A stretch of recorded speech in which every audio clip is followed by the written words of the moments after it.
Water cannon salute ang sumalubong kay dating Pangulong Rodrigo Duterte sa pagdating niya sa Davao kagabi. Sa arrival area pa lang ng airport, marami ng supporters ang nakaabang sa kanya.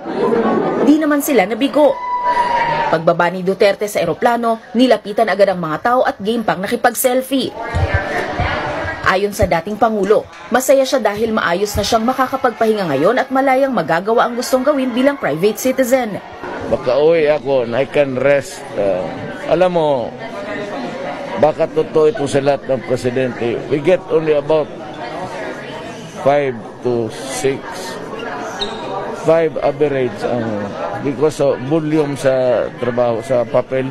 So, makatulog na ako. I can sleep 8 hours without worrying that I have to stand up.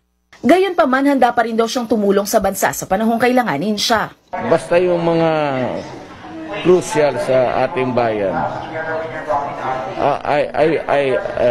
I'll be there to add to my whatever narratives or taking a side.